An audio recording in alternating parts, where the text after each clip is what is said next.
What do you think motivates a woman to overlook or accept a man's lack of involvement in his child's life? Sometimes I think with some women, not all, of course, there's some that are totally okay with it. Mhm. Some of them don't realize that they're being motivated by something. So like they're totally blind to it. So I think some things that are a factor, of course, are gonna be like just wanting it to work, especially if it's somebody that you're very, very interested in. Mhm. Um, Sometimes lack of companionship, loneliness. Some Mhm. people are like, well, he's not that bad. Um, and in my case, you think you're special. You think you're a unicorn, and it's something she did, and something she said, and he's not like this with me. He would never do that. And you could die on that hill, and Yeah. he'll let you. Because when the dynamic changes, it's like, oh my gosh, like I'm no different than the other person. Today's guest is a super mom of four, a nurse, and saving the world mental health checks one at a time. Brave Arts community, let's show some love to Fee Litchmore. How are you doing this evening, Fee? Doing good. I really can't complain. All is well. The children are well. Yeah. So I'm very thankful. Yes, for sure. Thanks again for being a guest to discuss this controversial topic, but I feel like we have to talk about it because uh, this happens. Oh, yes. So we met on Threads, and I brought up a conversation, and I want to just kind of backtrack and give the audience a little piece of what we discussed, and then you can go in detail about it. So we were on Threads. I love Threads, by the way. I said, what makes a woman agree to be in a relationship with a man who doesn't take care of his child from another relationship? So that's what we're discussing. So if you have any questions or comments, please feel free to drop them below and we can answer them as you ask the questions. So you said his representative as a wonderful storyteller and she believes every word. I thought that was true. Then I said, me, do you think the woman he's in a relationship should talk with the child's mother? And you said, in a perfect world, yes, it's something I wish I did. She went from the villain to the mentor. I now understand why she did the things she did. Can you break that down for us? So for me, I never had experience with a co-parenting kind of relationship. My parents are still married, and most of the people in my family are my elders. So this was new to me. So it was very hard for me to differentiate between what was normal and what wasn't because it was something that I wasn't exposed to at all in any capacity. Mhm. Um, so in the beginning, of course, when you're asking the questions and you're getting the answers, the story sounds wonderful. Like it sounds like something that makes sense, and it's like maybe this just like was a situation that just went bad. And just believing and hanging on to every word because it makes sense at the time. Like everything you're seeing on your end, because you only could go from one side. Like, okay, it makes sense. Um, and in doing so, I found myself kind of looking at the other child's mom, like, side-eyeing her. Mhm. 'Cause I'm like, why is this? Why is that going on? Until I had my own children and I left that relationship. And then I found myself looking back on those things and saying, I see why she did these things, and even starting to do some of them myself. Mhm. Mhm. So, because okay, so you have four kids. So they all by the ex-husband when you was experiencing this? The first three. Okay, got you. Okay. All right. Yes, because this topic and my wife and I we talked about this in detail because from the people that we coach to even in the church like this happens a lot.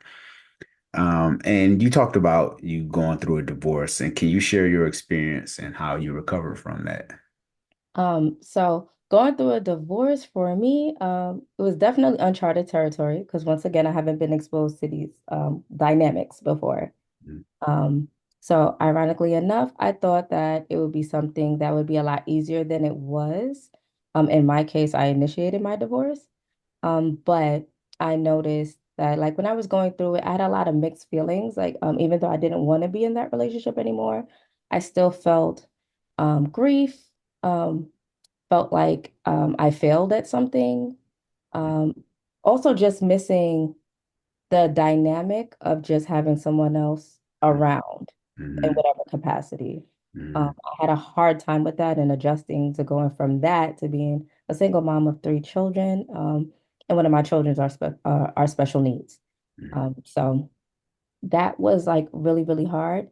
To be honest, it took me a very long time to kind of Yeah. get out of that. It took years Mm-hmm. because I've been separated from 2019. Mm-hmm. And so it took years. I had to reestablish my identity as a person. Because when I was married, it was kind of like, oh, I'm so and so's wife. So I had to reestablish my identity, friendships. People don't talk about the amount of family, friendships, relationships that you lose in a divorce because even though people like to say they do pick sides, and it doesn't matter necessarily who's right or wrong. Mm-hmm. And so having to reestablish all those things and just learn how to like live independently on my own with no backup. After a couple of years and just making sure I go to therapy, I'm a big God-fearing person, so I did go to church. And just being honest with the people that were close to me, how I felt in the moment, whatever that might have been. Mm-hmm. Um, Now on the other side of things, I'm a lot better, but it did take a long time. So if anyone's going through that and it's been a year, 2 years, and you're still feeling that way, that's totally normal because it takes a long time to adjust to that. It's a big traumatic experience. Mm-hmm. Mm-hmm. Yeah, I've been through a divorce and I was married for 15 years. So I get it. We had just crossed that 15-year mark. Um, but we were like separated. So I told her to get it, just starting over. And like you said, that finding yourself again. Who are you outside of this person? Because, and I know it's harder for women, right? Because Oh, you yeah. you take on the last name and all these different things. All the things. Yeah, right. And your misses. And yeah, so that had to be tough. And then you spoke about one of your kids having special needs. Yeah. Because I have two boys with autism. Oh, okay. My daughter is autistic as well, nonverbal and with high needs. Yeah. Yeah. And that's a challenge within itself. We don't talk about that enough, especially in our community. I think we're starting to talk about it now, Oh yeah.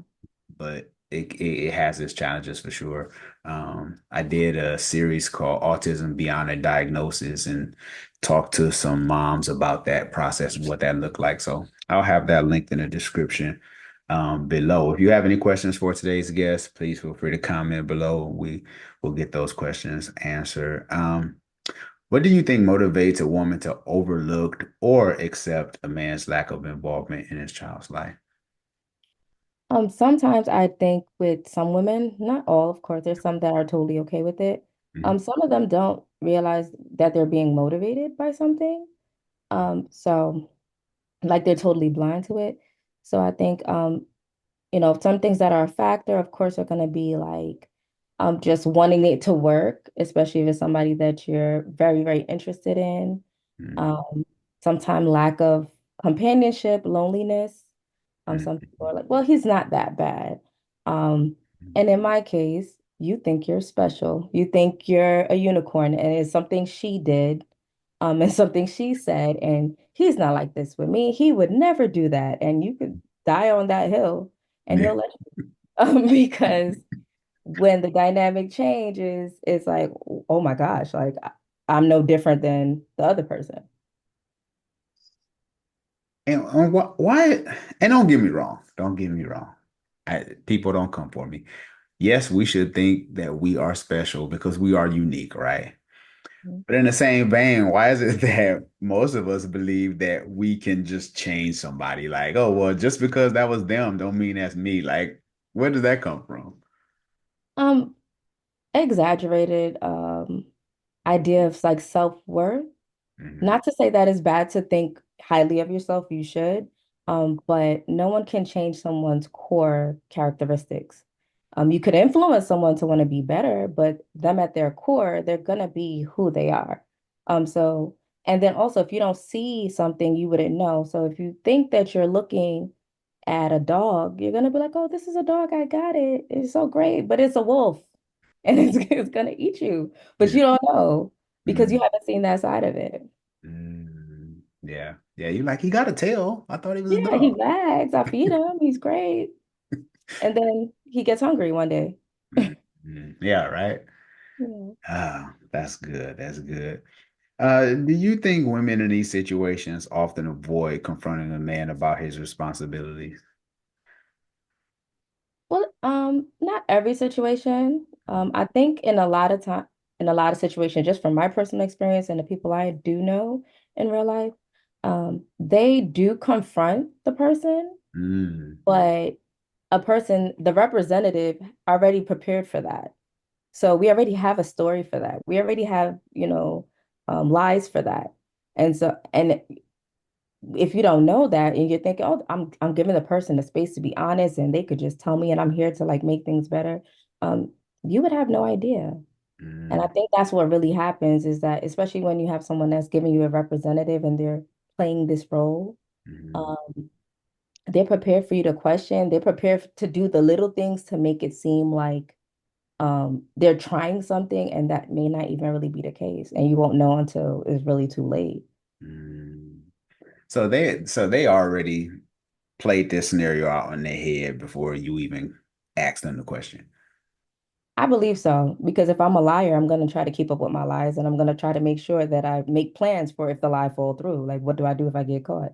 Yeah. So I think that's what happens in those scenarios. Mm, yeah. Yeah, because and I know, and this isn't no bash session to women or anything of that nature, because it has to be tough for a lot of women who go through these things because there are guys that they just flat out lie, and this isn't to say all men, I'm not saying all men, but to guys in this specific situation, because I had even a case where even, my ex-wife, she was talking to my wife one time, hoping that she could they could be on the same team, like against me. Yeah. You know what I'm saying? My wife was like, nah. So that has to be tough too, because it's like, well, what if the ex is telling the truth? You know what I'm saying? Like, how do you Oh, yeah. how do you balance that? Because now you're in a relationship with him, but you like, this my dude. So it's like, do you believe the ex? Or because I even had some therapists that said it's good for you to have a conversation with the ex. Like, do you believe that? I do. But I think it also matters, the self-awareness of the person that you're talking to in general. Like if whether it's the ex or the present person, that person has to be very self-aware on their feelings and how they're gonna tell the story. Like if you're gonna tell the story, tell the whole story. Don't just tell a piece. Um, so I think it would be therapeutic if both people are self-aware and they're having a conversation, not to pick sides or to rehash things, but just to get an understanding of like maybe what happened and going forward. The person that's in the current relationship could pick sense out of nonsense, as the West Indians would say. And I don't expect them to really pick a side, but just know that okay, this thing happened and do what they can with their discernment with that. Yeah, because the ex looks upset. Like, it's almost as if like the ex like wanted to be like girl power kind of thing, you know. But Sometimes like that. yeah, yeah. And that's when you say the discernment got to come in. You got to know. Yeah. So, and then even with your ex, you're probably not that person that you are today, right? Like you've changed. Oh, definitely not. Definitely Yeah. not the same person. I'm a totally different person. Yeah. 'Cause some people try to hold you to your past, and that's the only lens that they can see you out of. And that's okay because that's the lens they know. Mm. That's true. What advice would you give to a woman in this situation to help her address the issue constructively? Like, how would you carry this conversation? Um, the conversation with the ex-partner or Well, in your case, like, how did you talk with the lady in your situation. Like how did that conversation go, if you don't mind sharing? Like how did y'all make things work? Okay, so here's the thing. We never spoke. We never spoke. So it's one of those things that by the time I had my enlightenment moment, Mhm. things were way too far gone. So I never spoke. This was an introspective, lots of therapy and just looking back and realizing like, okay, this thing was done because I now know this portion of it. Mm, And now I see why she went about it the way that she went about it, things of that nature. mm. But now there's a plenty of times I would say I'm taking a page out of her book and it works. So Yeah. yeah. Yeah. Wow. That's interesting. So yeah, maybe I have to bring you back. Maybe we have to do like a part two to kind of break that down. Because I think some women might not know, and correct me if I'm wrong, just not they don't know how to handle the situation. Oh yeah, yeah. Sometimes you just don't know. I didn't. I didn't know. And then temperament is the other thing, another part of it, and how willing the other party is to even and be a part of that. Mm, All of that matters because sometimes things are too far gone, and you do have to do your own inner work and come to your own conclusions. You mm, can use these experiences as like references in those cases. mm. For sure. Yeah, that can be challenging. Like I said, I've been there before, you've been there. So I only can imagine how many other people had to go through that experience. I kind of want to shift gears a little bit. Um, I want to talk real quick about the date night love fearlessly gift set card that my wife and I has joined and put together, the intimacy card deck. So whether if you're dating, whether if you're married, or you in a fresh relationship, these questions will definitely help you get to know someone in a deeper way, and to help you make the necessary decision that you feel like is best. You can find it at our website, scaredtoremarry.com. So, Fee, I want to play the card deck with you. Okay. All right. So I'm gonna Cool. pull a card, and just let me know what you think or share your experience. Question: Who provided a safe space for your feelings in childhood? Um, I did. Hmm. I did. Can you break that down a little more? So I'm first generation American. So my culture is just different. I'm from my family's from the West Indies.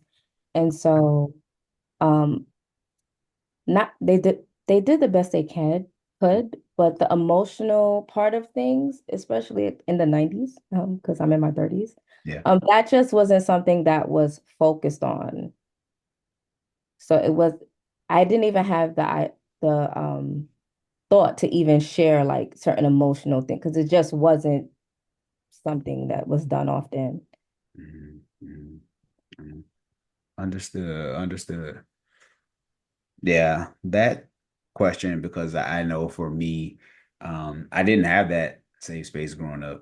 Like I said, I was, raised in that era, where like children are seen and not heard. Absolutely. Yeah, so I was just like, I didn't know what to do with my feelings, um, until I got older and started to journal and stuff like that. But that was well into late 30s, early 40s, so it's like years of trying to process my feelings and not even knowing what to do with them. And now I can see, looking back, how maybe even some unhealthy habits I had was because I didn't know how to express myself or have a safe space to express myself.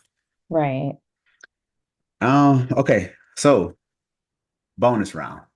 Okay. This is fee uncut. We're just gonna just have All some fun. No wrong. I know we had this heavy discussion, so right. Yeah. no right or wrong answer. What's the biggest mistake you see men make when it comes to dating?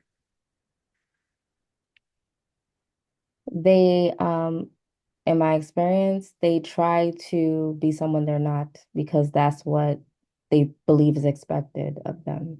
And Mhm. then they can't keep up with it because that's not Mhm. who you are. Wow. That's good. Fill in the blank. My last relationship taught me. Patience. Mm, that's good. From seeing your parents' relationship, what did it teach you about relationships? That every day is a choice. Mm, They've been married for 30 years, 30 odd years at this point. And love is an action word. So every day they get up and they choose to love each other. It's not just a feeling. mm, love it. Yeah, because feelings are fleeting. Yep. Um, who makes a better spouse? Someone never married or someone divorced? Ooh, okay.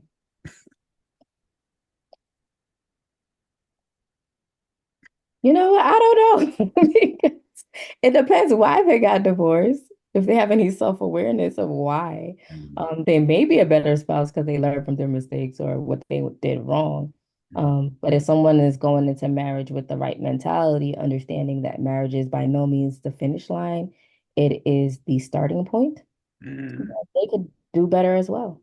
Yeah, I agree.